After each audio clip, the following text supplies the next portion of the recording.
Plot thickens. Let's play hardball.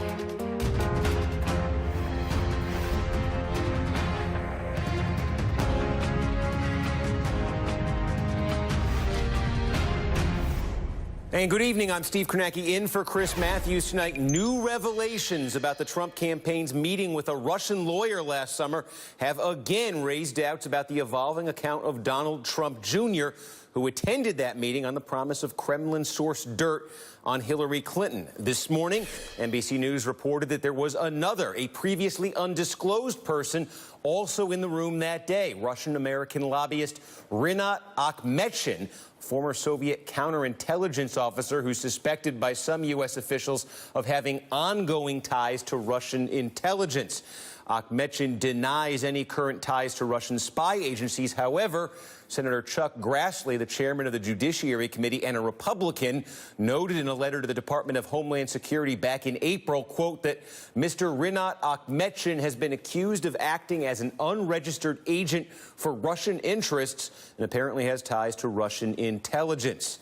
This brings the total number of participants in that meeting last year to at least 6. According to the New York Times, the 6th person there was a translator. This report comes after Donald Trump Jr. said on Tuesday that he had come clean and that there was nothing more to say. I'm more than happy to be transparent about it, and I'm more than happy to cooperate with everyone. So as far as you know, as far as this incident is concerned, this is all of it? This is everything. This is everything. Trump Jr.'s lawyer told NBC News this morning that he, quote, knew nothing about the man's background at the time of the meeting. And late today, Akhmetshin told Michael Isikoff of Yahoo News that he attended the meeting at Trump Tower without any security check. Quote, no one asked us for IDs. We literally walked in. Joining me now is Ken Delaney, an investigative reporter with NBC News. Michael Isikoff is the chief investigative correspondent for Yahoo News. And Nayyera is a former senior advisor at the State Department. Thanks to all of you for joining us. Well, Ken, let me start with you. Former Soviet counterintelligence official suspected of having ongoing ties to Russian intelligence. This guy, Akhmetshin, what exactly can you tell us about him? And the issue there of being suspected of connections to Russian intelligence in the present tense. Flesh that out for a little bit for us, if you will.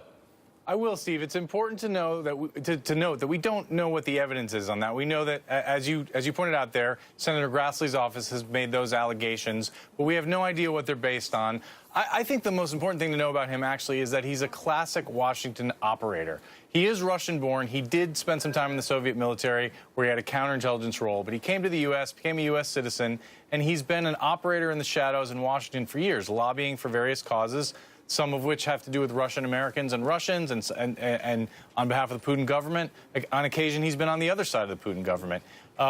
And, you know, he's an interesting guy who tends to do kind of political intelligence work and corporate intelligence work, generally in the shadows, and now, of course, he's exploded into public view in this meeting. And just in terms of why he was there, what we know about his role there, so he is a lobbyist right now, former counterintelligence of the Soviet Union, back when there was a Soviet Union, now a lobbyist, and he's there at the invitation of this Russian lawyer?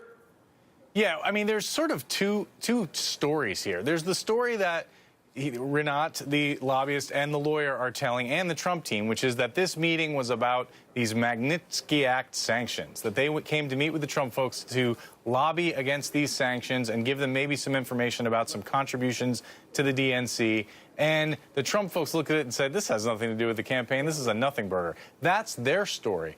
But that doesn't square with the emails that came from the Agalarov family, which, of course, had done business with the Trump family, had been involved in the Miss Universe pageant, had a deal to do a Trump Tower in Moscow that didn't come to fruition. But, you know, remember, we saw these emails where the Russian government was promising direct help for Donald Trump and promising derogatory information, and that's what this meeting was supposed to be about. So there's a huge disconnect between that and what they say happened in the meeting about this sort of pedantic, you know, Magnitsky Act that's very hard to understand.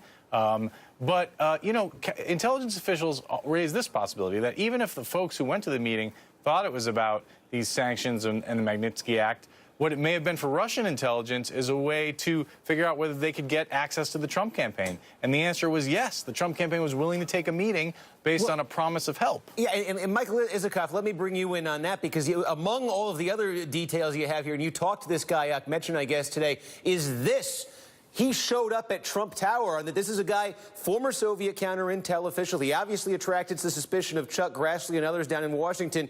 He showed up at Trump Tower for a meeting that included at the time the campaign chairman, and he was ushered in without showing an ID. Yeah, I thought that was pretty astonishing. Listen, I caught him by cell phone. He was in the French southwest coast when I did this afternoon. I wanted to zero in on that question because,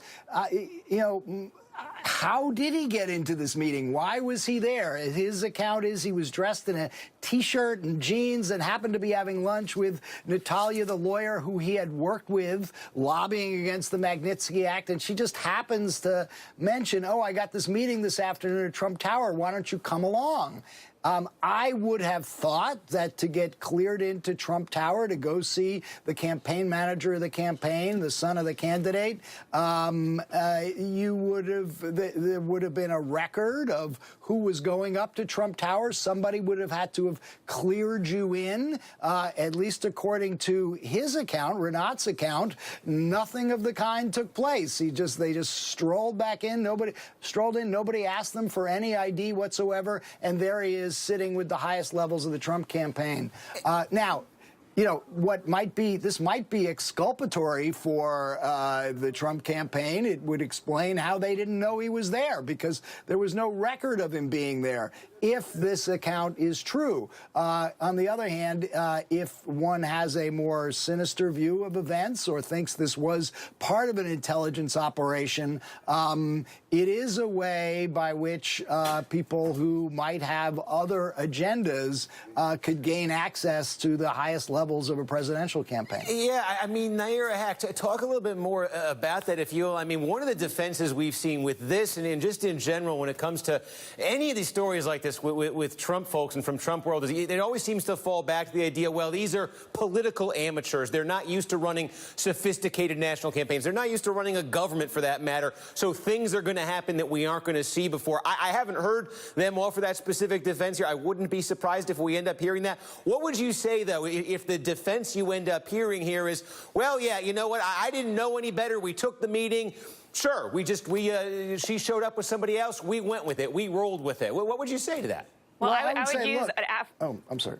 I would use an aphorism that dear Joe Biden, as our vice president, said, that's malarkey. And here's why. You had Trump with Secret Service access and protection from November 2015. So they had access to the building, his personal security protection, and to the records of who's coming in and out for meetings. Any meeting with a foreign national, the first thing that somebody should think of on a campaign is, let me let someone know, why is this meeting happening?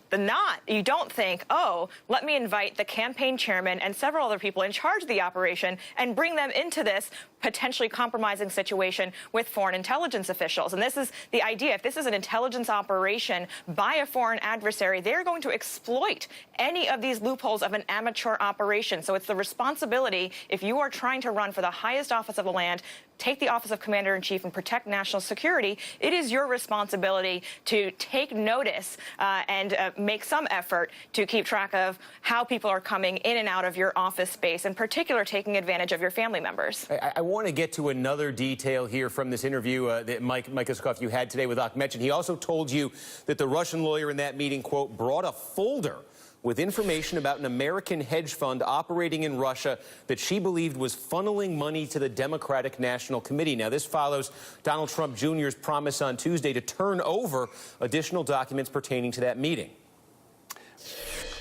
Did you hand over any and all documents? Well, I will. I've said it publicly. I said it yesterday.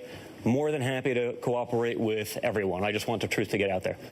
So, Michael Iskoff, he said nothing about being handed a folder in this meeting. What can you tell us about the contents there? What might have been in there? What might be being done with it right now? Well, all we know is what Renat Ahmedchin says, which is that the lawyer, Natalia, did have such a folder. It related to hedge fund contributions to the Democratic National Committee, and that she had been researching this for years. Now, we know they were going after Bill Browder, the former hedge fund guy who now lives in London, who basically ginned up the Magnitsky Act because of the death of his accountant, Magnitsky, in Russia. He lobbied very strongly the U.S. Congress and to go after human rights abusers in Russia who he believed had killed Magnitsky and were part of the Putin regime. And he persuaded Congress to do so. Now, so I think we can surmise that what Natalia was talking about were hedge fund contributions associated with Bill Browder's financial business. But Renat says he didn't see the folder, he didn't work on it, he doesn't know the contents of the folder beyond what Natalia told him. Can I just take a step back here? I mean, to some extent, I think this is all sort of fascinating little details about who was at the meeting, but there's one key witness here who the investigators, you would think, would be focused on, and that's Rob Goldstone. He's the author of the emails. He's the one who said the Russian government wanted to impart this information to help the Trump campaign. He's the one who said the Agalarevs were helping them do so. He's the one that works for the Agalarevs. He's the publicist for Emin. It seems to me he's the obvious crucial witness one has to determine to make sense of this meeting. What was his basis for what he wrote in those emails? What did he really know? And what information did he have? Until we get the answers to that, I think we're all in the world of speculation. Well, yes, and there have been all sorts of... We didn't know that there was an email in the first place. Then when we found out what was in the email, I think a lot of people were surprised how explicit that was. But Ken Delaney, let me ask you then, bigger picture question in terms of where this might be going now, where investigators might be turning their attention right now, where Robert Mueller might be turning his attention right now. I mean, this started, I think, about a week ago, where you got a grudging acknowledgement from Donald Trump Jr. that, hey, yes, there was a meeting, but it was only about this issue of adoption. And it has grown 3 or 4 times since then. I think now everybody looking at this objectively says, we don't know where it's going. It certainly could grow much farther than this. Maybe it stops here. Maybe it keeps growing. But certainly they can't get the benefit of the doubt in Trump world anymore on this subject after what we've seen in the last week. Big picture, where does it go from here? Well, Steve, I think this meeting and the revelations about it are a game changer in the investigation because they present the first evidence of actual collusion. Remember, for months, Republicans and Trump allies have been saying, where's the beef? Where's the collusion? Well, here you have an offer from the Russian government for help and an acceptance by the Trump administration. And, of course, the other thing about this meeting that's going to get the attention of Bob Mueller is, as you just said, the concealment, the changing stories. The failure to come clean, the failure to disclose all the participants. That is the kind of thing that piques the interest of investigators. I know it's got the interest of House and Senate investigators, and I imagine that Bob Mueller's folks are all over it. All right, Ken Delaney and Michael Isikoff, Nayyera Hack. We're going to have to leave it there. Thanks to all of you for joining us. And coming up, it